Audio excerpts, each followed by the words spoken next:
College आहे, course आहे, पण विद्यार्थ्यांच्या दोन कॅटेगरीज. नेमकं हे काय आहे, तर जेव्हा यांना प्रश्न विचारला ना की अरे भाई आगे जाके तू क्या करेगा, sir job, by default answer होतं जवळजवळ 95 ते 96% विद्यार्थ्यांचं. पण उरलेला जो 3-4% फरक होता विद्यार्थी मित्रो, यांना स्वतःचा व्यवसाय उभा करायचा होता किंवा यांना स्टार्टअप मध्ये इंटरेस्ट होता.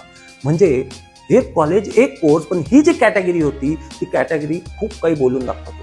हा फरक नेमका काय आहे याच्या खोलवर जेव्हा मी गेलो तेव्हा कळालं की ज्या विद्यार्थ्यांना स्टार्टअप ओपन करायचा होता, कमालीची एनर्जी लेवल होती, काय बोलण्याची पद्धत होती, काय कॉन्फिडन्स होता, ज्या विषयावर ज्या पर्टिक्युलर डोमेन मध्ये त्यांना स्टार्टअप ओपन करायचं होतं त्याचं एक्सपर्टीज त्यांनी खूप आधी घ्यायला सुरुवात केली होती.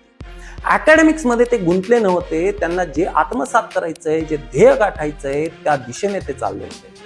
त्यांच्यात जी कन्सिस्टन्सी होती विद्यार्थी मित्र कमालीची होती. पण ज्या विद्यार्थ्यांना जॉब करायचा होता त्यांना कोणत्या डोमेन मध्ये जॉब करायचा आहे, की एआय मध्ये करायचा आहे, की सायबर सिक्युरिटी, की ब्लॉकचेन टेक्नॉलॉजी, त्यांना काही घेणं देणं नव्हतं. ते कम्प्लिटली अकॅडमिक्स मध्ये गुंतलेले होते.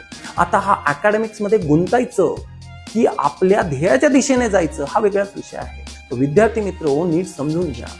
तुम्हाला जॉब करणारं बनायचंय की जॉब देणारं, हा निर्णय तुमच्या हातात आहे. जर तुमचं अजूनही डोमेन सुद्धा सिलेक्ट नसेल की मला जॉब नेमका कशात करायचा आहे, 4 कंपन्या कॉलेजमध्ये आल्या आणि मला माहितीच नाहीये की त्या कंपनी कोणत्या डोमेनसाठी आल्या आहेत आणि त्या डोमेनला मी एलिजिबल आहे की नाही, या मेरी औकात है की नहीं उस इंटरव्यू में मैं 4 जवाब दे पाऊं, तो विद्यार्थी मित्रांनो विचार करायची गरज आहे, निर्णय घ्यायची गरज आहे.